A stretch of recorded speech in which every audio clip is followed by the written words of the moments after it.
The Vanishing Tycoon, a Chennai crime.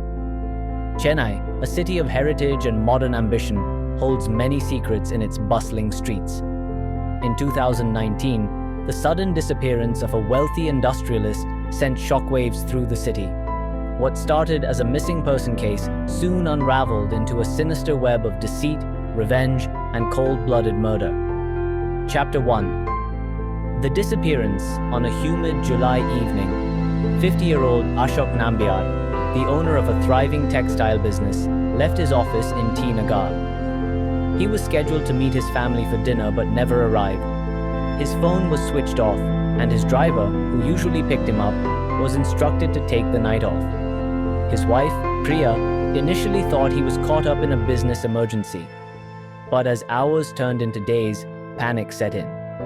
Priya frantically called Ashok's colleagues and business partners, but no one had any idea of his whereabouts. She even reached out to a few close friends, hoping he might have confided in someone. By morning, fear had fully taken hold, and she filed a missing person report at the local police station. The authorities initially believed it was a case of voluntary disappearance, perhaps an affair or financial trouble. However, their assumptions changed when Ashok's car was found abandoned near Marina Beach with traces of blood on the dashboard. His wallet and phone were missing, but his watch and shoes were left untouched, an unusual detail that puzzled the investigators. Chapter 2. The clues begin to emerge. The first breakthrough came from CCTV footage. Ashok was last seen exiting his office at around 8:15 p.m., walking alone toward the parking lot. Moments later, he was seen entering a black SUV near his office. The vehicle had fake registration plates, making it difficult to trace. Further investigations revealed that Ashok had been receiving anonymous threats over the past few months. Some of his employees came forward to confirm that he had seemed unusually tense and was frequently checking his phone in recent weeks. His business competitors and staff members were questioned, but nothing concrete surfaced. A closer look at his call records pointed detectives to a surprising lead: repeated calls to an unknown number in the days before his disappearance. The number was traced to a prepaid SIM card registered under a false identity. However, forensic analysis of Ashok's abandoned car provided a key clue: hair strands that did not match any of his family members. Chapter 3. A hidden rivalry. As the investigation deepened, detectives discovered that Ashok had recently fired his longtime manager, Satish Rao, due to suspected embezzlement. Satish had been working with Ashok for over a decade, handling high-value business transactions. But just months before the disappearance, Ashok discovered a large sum of money missing from company accounts. Furious, he confronted Satish and immediately terminated him. However, Satish denied any wrongdoing and left without causing a scene.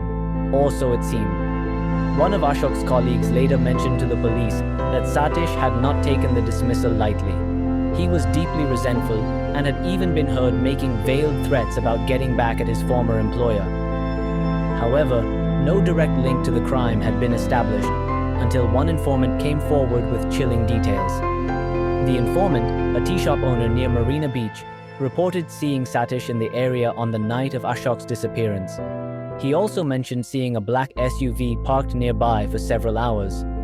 This revelation led police to track Satish down to a hideout in a Chennai suburb. When confronted, Satish denied involvement but kept contradicting himself during interrogation. His nervous demeanor and inconsistencies raised further suspicion. Under pressure, Satish finally broke down. He admitted to orchestrating Ashok's abduction, but insisted he had no intention of killing him. He had partnered with two hired criminals, Ravi and Dinesh, who were supposed to threaten Ashok into handing over money in exchange for his life. But things took a brutal turn when Ashok fought back. Chapter 4. The Dark Truth. Unfolds. Satish led investigators to a desolate warehouse near ECR East Coast Road, where they found shocking evidence: bloodstains, rope fibers, and pieces of torn fabric matching the clothes Ashok was last seen wearing. The warehouse had clearly been used as a holding site, with signs of a violent struggle evident across the floor. The two hired goons, Ravi and Dinesh, were soon apprehended. Under intense interrogation, they revealed how the crime had escalated far beyond what was planned.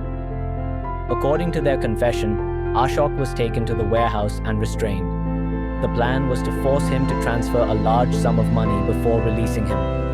However, Ashok refused to cooperate and, at one point, attempted to escape. In the struggle, he managed to knock over a metal shelf, creating a loud crash that startled his captors. In a panic, Ravi struck him on the head with a blunt object, causing him to collapse. Realizing the gravity of their actions, they panicked. Fearing that Ashok would survive and report them, they suffocated him to ensure he wouldn't be able to identify them. They then transported his body to a dried-out well outside the city limits and threw it in, covering it with debris to prevent discovery. With this information, police conducted a large-scale search operation, and Ashok's remains were found deep within the well, confirming the tragic end to his disappearance. Chapter 5. Justice is served with undeniable evidence against them. Satish, Ravi, and Dinesh were charged with kidnapping, extortion, and murder. The courtroom trial was dramatic, with Ashok's family demanding the harshest punishment. The case garnered significant media attention, highlighting the dangers of betrayal and greed. During the trial, Satish attempted to shift the blame onto Ravi and Dinesh, claiming he never intended for Ashok to be harmed. But forensic data, witness testimonies, and his own confession sealed his fate.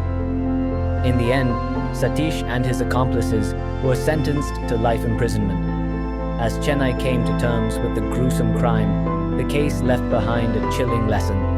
Trust can be a double-edged sword. A man who built an empire with loyalty and diligence had met his fate at the hands of those he once trusted. Epilogue. The Vanishing Tycoon case remains one of Chennai's most haunting crime stories. It serves as a reminder that in the world of crime, even the most carefully laid plans will eventually unravel, and justice, no matter how delayed, will always find its way.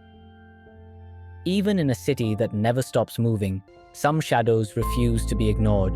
What do you think about this case? Do you believe justice was served, or do you think the punishment should have been harsher? Let us know in the comments below. If you enjoyed this story, don't forget to like, subscribe, and share for more chilling crime mysteries.